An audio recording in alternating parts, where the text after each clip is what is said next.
ایک اللہ کی خاطر جینے اور مرنے والا خالص ہوتا ہے. اسی وجہ سے رب العزت نے فرمایا قل ان صلاتی ونسکی ومحیایا ومماتی للہ رب العالمین. کہہ دو یقیناً میری نماز، میری قربانیاں، میرا جینا، میرا مرنا سب اللہ رب العالمین کے، کسی کی خاطر نہیں. انسان اتنا معزز ہے، اس کو اللہ نے رسوا نہیں کیا، ذلیل نہیں کیا کہ وہ کسی انسان کی خاطر کوئی ایک چھوٹے سے چھوٹا کام بھی انجام، ایک نظر بھی نہیں کسی کی خاطر، کسی کی خوشی کی خاطر نہیں. خوشی اللہ کی.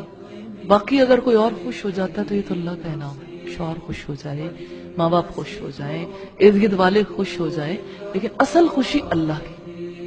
اب آپ دیکھیں دنیا میں انسان کتنے ہی ایسے کام کرتا ہے جیسے اللہ کو وہ مومن بے حد پسند ہے، بے حد، جو کسی مومن کے دل میں خوشی داخل کرنا چاہتا ہے، سرور داخل کرنا چاہتا ہے.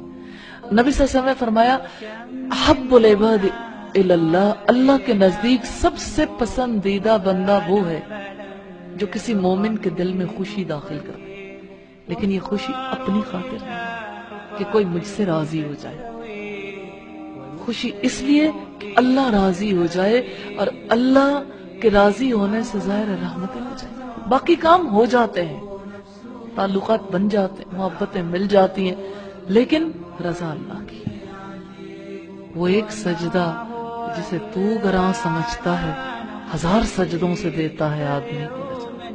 ایک بار اللہ کے لیے خالص ہو کے دیکھیے، آپ کی زندگی کے سارے دکھ دور ہو جائیں گے، کوئی پریشانی نہیں رہے گی، کوئی الجھن نہیں، کوئی ٹینشن نہیں، کوئی ڈپریشن نہیں، سب کچھ ختم ہو جائے گا. ایک اللہ کی خاطر جی کر دیکھیے، ایک لمحے کا جینا، ایک گھنٹے کا، ایک دن کا، اور پھر اللہ موقع دے تو ساری زندگی کا جینا. جیون اس نے دیا ہے نا، اس کے نام لگانا چاہیے، اس کی خاطر جینا چاہیے، اس کی خوشی کی خاطر کام کرنے چاہیے.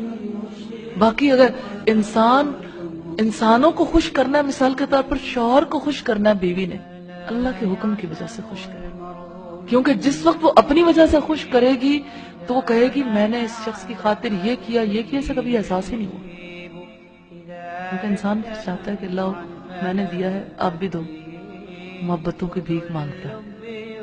اور بیویاں تو اس بات پہ الجھ جاتی ہیں کہ شوہر نے مجھے کپڑے پہننے پہ اپریشیٹ نہیں کیا، یہ ایک ایسا شخص ہے، میرا شوہر تو ایسا شخص ہے اس کو ذرا اسٹیٹک سینس نہیں ہے، اس کو یہی یاد نہیں رہتا میں نے آج تک کپڑے کون سے پہنے. جس نے اللہ کی خوشی کی خاطر لباس پہنا کہ اللہ کا حکم ہے اپنے شوہر کی خاطر بن سنور کے رہنا ہے، اللہ کے حکم کی خاطر ہے کہ اللہ سے کہے گا یا اللہ دیکھا میں نے آپ کو خوش کرنے کے لیے کیا اور اللہ تو راضی ہے. ایک اللہ کو خوش کر، اس زندگی میں اللہ سے بڑا کسی کو نہیں بنانا.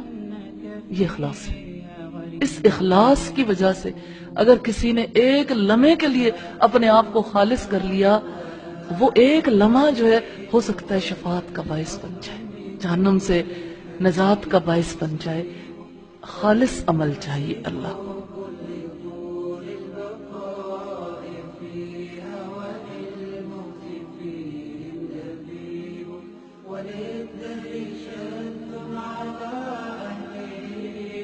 فبين مشرق ونبات مصيب